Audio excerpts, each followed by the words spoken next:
सुप्रभात मंडळी.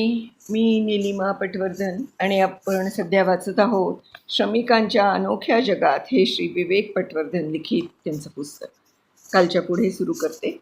संघटना बदलत आहेत. व्यापारी संघटनांची भूमिका बिझनेस पार्टनर अशी झाली आहे आणि काही संघटना ती भूमिका पार पाडत आहेत. जोडीदार या शब्दाचा विचार आपण जो माणूस दुसरा किंवा इतर यांच्याबरोबर विशेषतः बिझनेस किंवा उद्योगधंदा यातले धोके आणि नफा शेअर करण्याची करारपत्राद्वारे मंजुरी देतो असा आहे. औद्योगिक नातेसंबंधांचा विचार करता या शब्दांचा अर्थ एक पक्ष काय करेल आणि काय करणार नाही किंवा करण्यापासून स्वतःला रोखेल असा आहे. बजाज ऑटो, बॉश आणि थर्मिक्सची संघटना या सर्व उदाहरणांमध्ये आपल्याला या भूमिकेचं भरभक्कम प्रमाण सापडलं. VKS बजाज ऑटोची कामगार संघटना म्हणते ते ब्रँडला धक्का पोचेल असं काहीच करणार नाही. ते स्वयंशिस्त पाळतील किंवा विविध कौशल्य वाढवण्यावर भर देतील. बॉशच्या पुणे संघटनेनं उत्पादकता या विषयाचा शिस्तबद्ध अभ्यास केला. थर्मेक्सच्या संघटनेनं क्वालिटी पॉलिसी तयार केली. त्यांच्या क्वालिटी पॉलिसीचं पहिलं वाक्य असं आहे: थर्मॅक्स कामगार संघटना मालक आणि कर्मचारी यांच्यातले व्यावसायिक संबंध सलोख्याचे राहतील यासाठी प्रयत्नशील राहण्यास आणि कंपनीचं हित सर्वोच्च स्थानी ठेवून कामगारांचंही भलं होईल अशा प्रकारची मूल्य जोपासायलाही वचनबद्ध आहे. औद्योगिक नातेसंबंध या विषयातल्या तज्ज्ञांना टोयोटाची संघटनाबद्दलची भूमिका काय म्हणते ते आठवत असेल. ती अशी: दोघांनीही व्यवस्थापन आणि संघटना कंपनीची समृद्धी हे समान ध्येय आहे हे ओळखायला हवं आणि मतभेद सोडवण्यासाठी संवाद साधणं याचा कसून वापर करायला हवा. पेच प्रसंग कंपनीच्या कामाच्या ठिकाणी असणाऱ्या संस्कृतीवर सकारात्मक परिणाम घडवून आणतात. पेच प्रसंग कोणते आहेत हे महत्त्वाचं नसतं, ते सोडवणारे सहभागी लोक कसे वागतात ते जास्त महत्त्वाचं असतं. पेच प्रसंग सोडवताना आपण जी मूल्यव्यवस्था प्रदर्शित करतो आणि तिला चिकटून राहतो त्यातून कामाच्या ठिकाणच्या संस्कृतीची दिशा ठरते. त्यातून एक नाविन्यपूर्ण एकमेव अशी परंपरा सुरू होते. कोणत्याही पक्षाला वेगळ्या वाटेनं जाणारे विचार कसे सुचतात? आपलं म्हणणं मागे घेऊन कंपनीच्या हिताचा प्रस्ताव मांडून एक विशिष्ट वर्तन प्रक्रिया अंगीकारणं संघटना का करतात? दुसऱ्या पक्षाबद्दल मनातला संशय आणि पारंपरिक धोरणांवर आधारित वाटाघाटी आणि समझोता या रुळलेल्या पद्धतीत आमूलाग्र बदल करणं हे दोन्ही पक्षांना कोण पटवून देतं? ASALच्या उदाहरणाबाबत हे प्रश्न उभे राहतात. ठाकरेंचा स्वयंप्रेरित हेतू अशाच प्रकारचे प्रश्न उभे करतो आणि थर्मेक्स संघटनेचे संस्था बांधणीचे चांगला परिणाम असलेले प्रयत्नसुद्धा औद्योगिक नात्यांमधली स्वयंप्रेरिता कुठूनही येऊ शकते हेच अधोरेखित करतात. त्यांच्या मागे खंबीरपणे उभं राहून त्यांना मार्गदर्शन करणारे होते त्यांचे गुरु अरविंद श्रौती. गोल्डा मायर म्हणाल्या होत्या, स्वतःवर विश्वास ठेवा. तुम्ही ज्याबरोबर आयुष्यभर आनंदी राहू शकाल असा स्व निर्माण करा. तुमच्यातल्या इवल्याशा सुप्त शक्यतांच्या ठिणग्यांना वारा घालून यशस्वीतेच्या अग्निशलाकेपर्यंत पोचवा. तेव्हा आपले शब्द या सगळ्या उदाहरणांमधून खरे होणारे आहेत हे त्यांना ठाऊक नव्हतं. अखेरीस नेतृत्वाबद्दल थोडंसं. विजय तेंडुलकर साहित्य अकादमी पुरस्कृत साहित्यिक आणि नाटककार यांनी मराठीत हे सर्व कोठून येतं हे पुस्तक लिहिलं आहे. काही लोकांमधली विलक्षण बुद्धिमत्ता आणि क्षमता यांच्याबद्दल लिहिताना हे सर्व कोठून येतं याचा ते या पुस्तकात शोध घेतात. गोविंद काका आणि हेमंत मोंडकर यांच्याबरोबर माझ्या भेटी झाल्यानंतर मला देखील हाच प्रश्न पडला होता आणि अरविंद श्रौती ज्यांनी संघटनेच्या प्रवृत्तीमध्ये बदल घडवून आणला आणि व्यावसायिक नातेसंबंधाबाबत स्वयंप्रेरित आणि सकारात्मक भूमिका घ्यायला त्यांचं मन वळवलं, यांच्या भेटीनंतरही तोच प्रश्न माझ्या मनात आला. गोविंद काका, मोंडकर आणि अरविंद श्रौती सर्वसामान्य मध्यमवर्गीय घरात जन्मले होते. गोविंद काका आणि मोंडकर यांनी अत्यंत यशस्वी अशा कंपन्या उभ्या केल्या.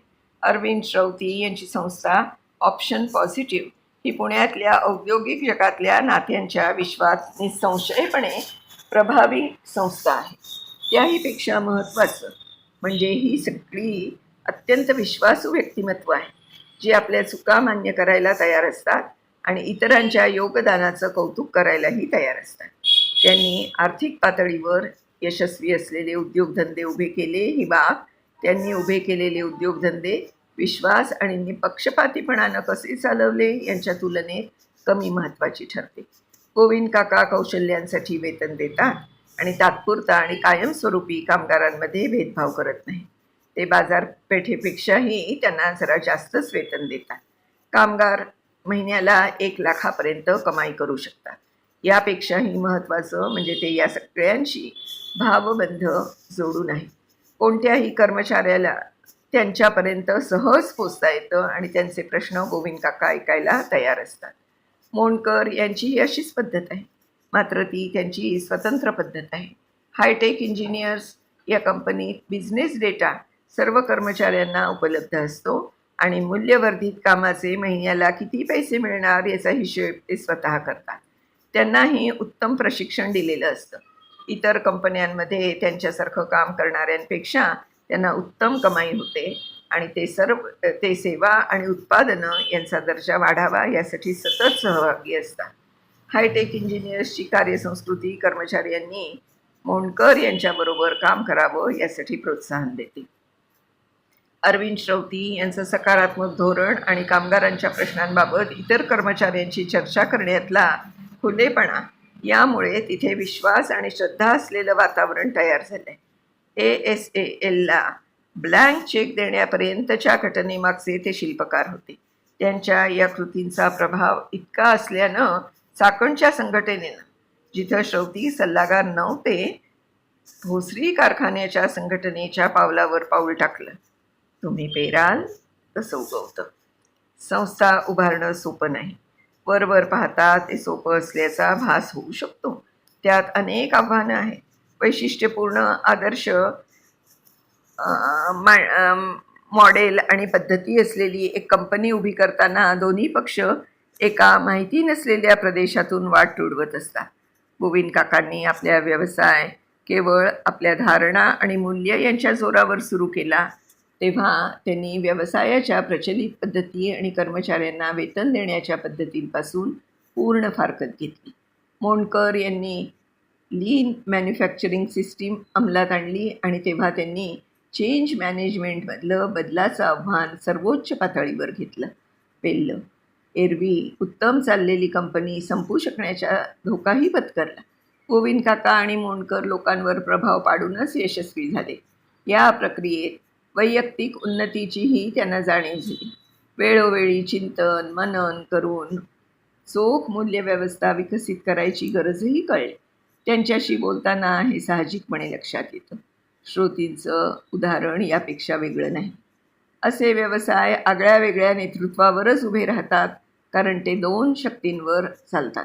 लोकांबरोबर जोडलं जाण्याची शक्ती त्यांना व्यक्ती आणि गट यांच्याबरोबर बंध प्रस्थापित करायला मदत करते आणि वैयक्तिक उन्नतीची शक्ती त्यांना व्यवसाय वाढत असताना कालानुरूप निर्माण होत जाणाऱ्या गुंतागुंतीचा आव्हानांना तोंड द्यायला मदत करते. गोविंद काका आणि मोंडकर यांच्यासारखे नेते लोकांबरोबर जोडलं जाण्याचे अधिक चांगले आणि पद्धतशीर मार्ग शोधतात. त्याचबरोबर स्वतःच्या उन्नतीसाठीही वेळ देतात. सेल्फ ॲक्च्युलायझेशनची सर्वोच्च पातळी ते गाठतात. व्यवसायात निर्माण होणाऱ्या विशेषतः तत्वांच्या बाबतीत द्विधावस्थेत नेणाऱ्या आव्हानांना तोंड द्यायला याची मदत होते. गोविंद काकांना IIM अहमदाबादच्या मॅनेजमेंटच्या विद्यार्थ्यांसमोर भाषण द्यायला आमंत्रित केलं होतं. Mondkar 7 habits of highly effective people याचा अनेक वर्ष सराव करत आहेत. त्यामुळे त्यांच्यात सखोल जाणीवा निर्माण झाल्या आणि ते भाषणात विपुल प्रमाणात गोष्टी आणि रूपकं यांचा वापर करायला लागले. श्रौती यांना अशक्य वाटणाऱ्या परिस्थितीत त्यांनी आमूलाग्र बदल कसे घडवून आणले यावर व्याख्यानं द्यायला अनेक संस्था आमंत्रण देतात.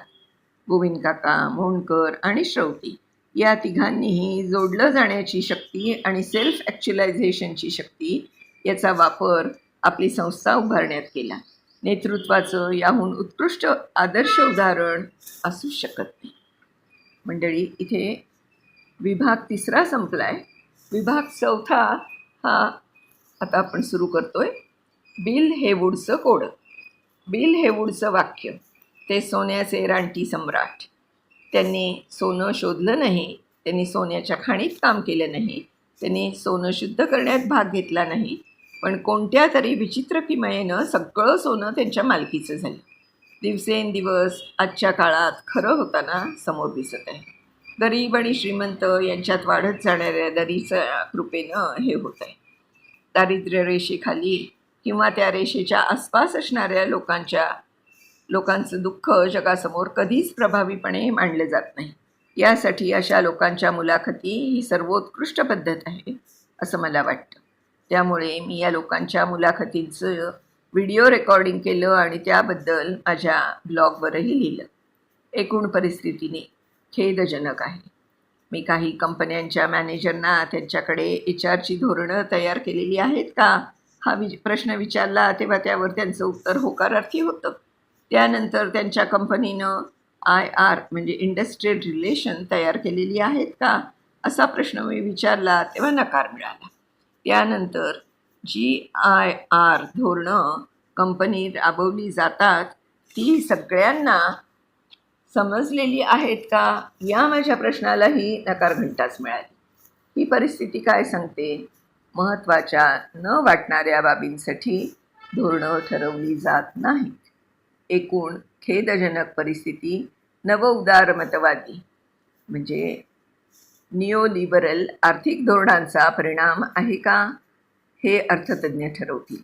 पण ही परिस्थिती सरकारनं आपली भूमिका बजावायला नकार दिल्यामुळं, आपणच तयार केलेल्या कायद्यांची अंमलबजावणी करणं नाकारल्यामुळे आणि इन्स्पेक्शन राजचा चुकीचा अर्थ लावून चालू असलेल्या वाईट बाबींमुळे ओढवली आहे असं म्हणता येईल. संघटना अनेक वेळा आपल्यापुरतं पाहून कृती करतात आणि त्यांनी ज्या समस्यांवर काम करायला हवं ते करत नाही. त्यामुळे त्यांना दोष द्यायलाही मी कसरत नाही. एकूण मूलभूत समस्यांकडे डोळेझाक करणाऱ्यांमुळे ही परिस्थिती उद्भवली आहे. त्यामुळे आपण हंगामी कर्मचारी निवडतो, ज्यांच्या तारुण्यातली महत्त्वाची वर्ष नियमित उत्पन्नाची हमी आणि कायमस्वरूपी नोकरी यांची खात्री नसलेल्या अवस्थेत जातात. त्यात पुन्हा टाळेबंदी आणि कामगार कपात या मानसिक पातळीवरच्या धक्कादायक बाबी आहेतच. इथे यापैकी काही कथा मांडल्या आहेत. गोविंद काका ढोलकिया यांच्या धोरणात असलेले काही आशेचे किरणही दिसतात. मंडळी, आज आपण इथे थांबूया आणि हे जे सगळे त्या कथा सांगणार आहेत ते आपण उद्यापासून वाचायला सुरुवात करूया. तर तोपर्यंत मी निलिमा पटवर्धन आपली रजा घेते. नेहमीप्रमाणेच श्री विवेक पटवर्धन यांचे मनापासून आभार मानते की इतकं सुंदर पुस्तक त्यांनी मला वाचायला परवानगी दिलेली आहे. खूप शिकण्याजोगं आहे ह्याच्यातनं आणि त्यांचा या कामगार संघटनांच्या बरोबरचा त्यांच्या कामाबद्दल त्यांना म्हणजे किती अनुभव आहे ते सगळं ह्याच्यातून दिसून येत आहे. तर धन्यवाद विवेकजी. उद्या भेटूया पुढच्या भागासह. तोपर्यंत बाय बाय मैत्रिणींनो, मित्रांनो.